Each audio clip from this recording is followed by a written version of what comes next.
General Museveni atuusizza Anita Among wamwagala ku maviivi.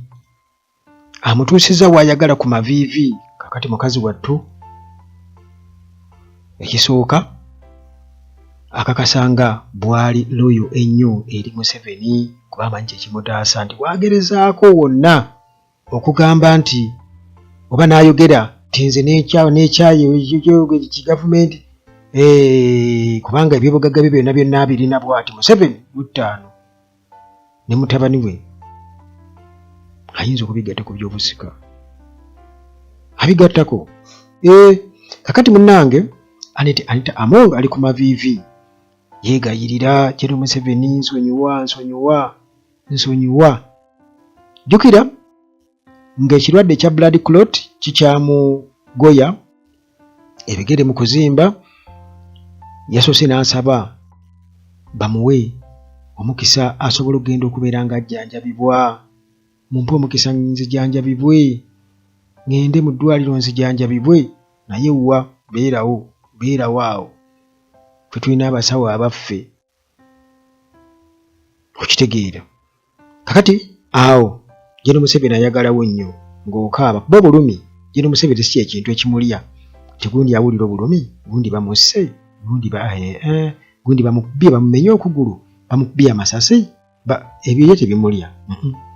Tebimulya. Ekimulya kiri kimu, mpozi ng'oba omuntu wa bulijjo akubye omusirikale. Awo kakati Anita Among gyali mu kupookya era okuva etteeso abakulu b'eddiini, ab'eby'obuwangwa bonna baamukyaliddeko okubeera nga balaba embeera gy'alimu ey'obulwadde era ne bennyamira nnyo ku muntu eyakolera mbu Museveni bw'atyo okubeera nga ali mu mbeera bw'etyo, Museveni n'amuleka okugira bw'atyo bw'okutuuka awo. Kakati nga bwe nkutegeezezza nti General Museveni awo n'amutuusizza wayagala era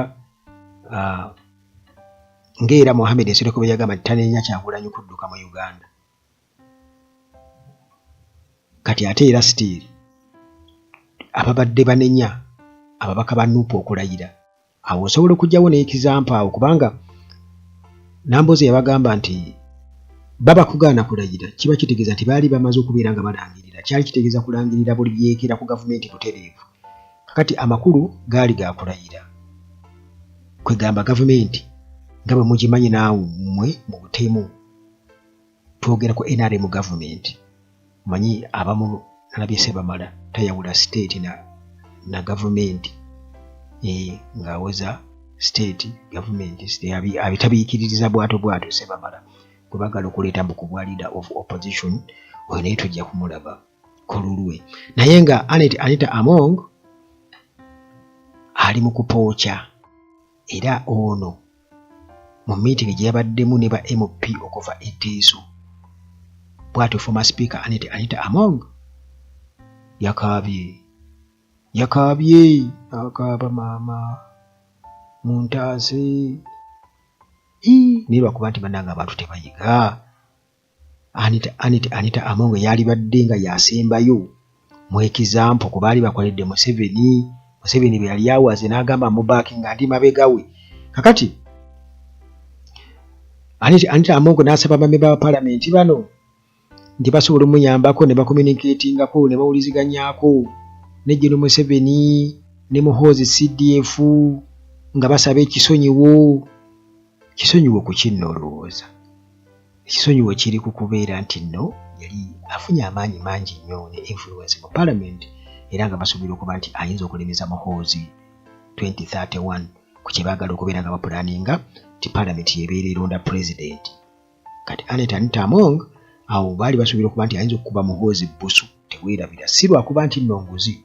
Kati bano bwe baatutte bakulisa Obore mu kkooti ne babasalira ne babasindika eruziira ku limandi, abo bonna bagenda kubeeyimirira balabe nga bali wabweru.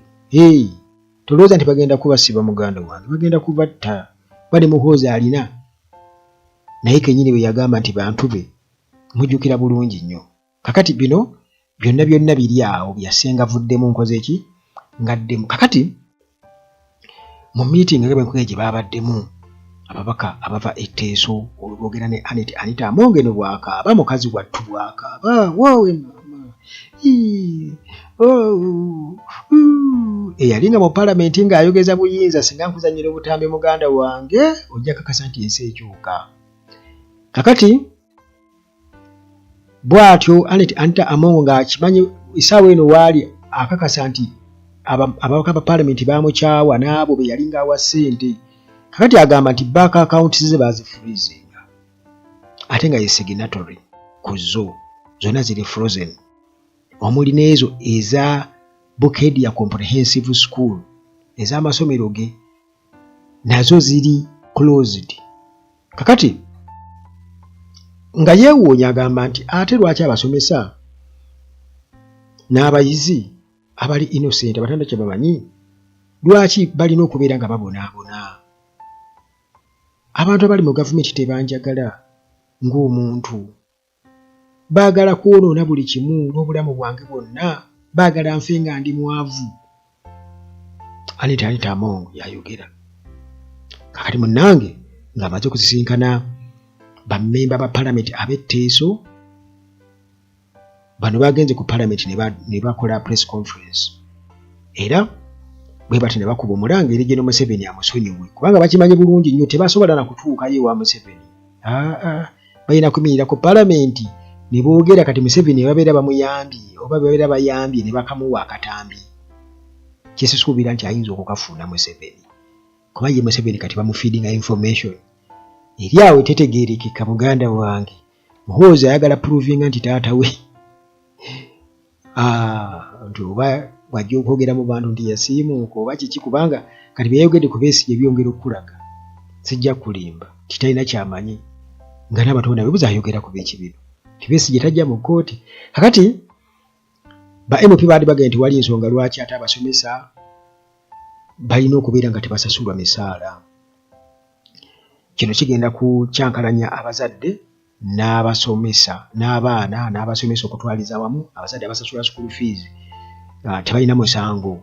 Kakati nga baagala NRM newankubadde nga tesiima naye baali badde batunuulira embeera gye bayisaamu. Anita Among yabakolera ennyo mbu baali badde batunuulira embeera gye bamuyisaamu. Anita Among mbwe yabakolera ennyo.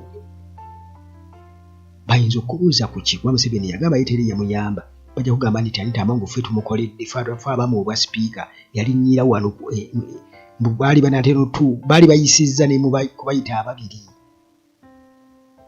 nga batuukidde ddala eri entebe ku nnyanja. Anita Among n'alinnyiraawo. Bwakakati gw'otugamba naye nze kinneewuunyisa wabeera nga baasibye bakulisa obole kati ate tayibwa ebintu bya Muhoozi ne taata we naye bikusomera olabira ddala nga mu butuufu ekyo nakyo